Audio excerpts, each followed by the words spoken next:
আসসালামু আলাইকুম ওয়া রাহমাতুল্লাহি ওয়া বারাকাতুহু।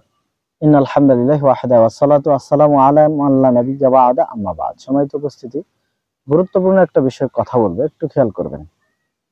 আমরা জানি ইসলামের খুঁটি হচ্ছে ৫টা আর ঈমানের খুঁটি হচ্ছে ৬টা। যদিও আমাদের সমাজে ভুল ধারণা আছে ৭টা খুঁটি বলা হয়।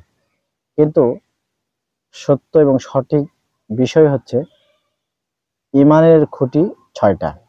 ১ নম্বরেই আল্লাহর প্রতি ঈমান আনা। আর সর্বশেষ আখিরাতের প্রতি ঈমান আনা। সত্যিকারই এই দুইটা বিষয় যদি মানুষের মাঝে থাকে, মানুষ আল্লাহকে বিশ্বাস করে আর আখিরাতকে বিশ্বাস করে যে আখিরাতে উত্থিত হতে হবে, আল্লাহর সামনে দাঁড়াতে হবে, তাহলে তার জীবন হবে সুন্দর।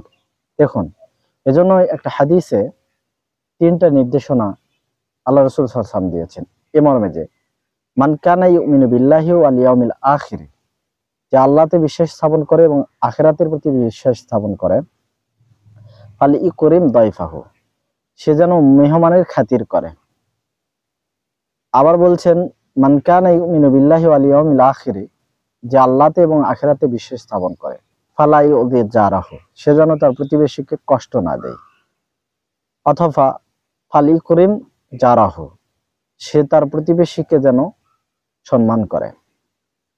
আবার আল্লাহ রাসূল সাল্লাল্লাহু আলাইহি ওয়াসাল্লাম বলছেন মান কানা ইউমিনু বিল্লাহি ওয়াল ইয়াউমিল আখির, যে আল্লাহতে এবং আখিরাতে বিশ্বাস স্থাপন করে, ফালিয়াকুল খায়রান, সে যেন উত্তম কথা বলে, আউলি আসমত, অথবা চুপ থাকে। সম্মানিত উপস্থিতি, খেয়াল করুন, যেই ব্যক্তি আখিরাতে বিশ্বাস স্থাপন করে নিয়েছে, আল্লাহকে রব হিসেবে বিশ্বাস করে নিয়েছে, সে প্রতিবেশীকে কষ্ট দিতে পারে না, সে তার মেহমানের খাতির করবে, সে উত্তম কথা বলবে, নচেত চুপ থাকবে। আসুন আমরা এই হাদিস ফলো করি, আমাদের ঈমানের খুঁটিগুলো মজবুত করি। আল্লাহ তৌফিক দান করুক, আমিন। ওয়া আখিরু দাওয়ানা আনিল হামদুলিল্লাহি রাব্বিল আলামিন। আসসালামু আলাইকুম ওয়া রাহমাতুল্লাহি ওয়া বারাকাতুহু।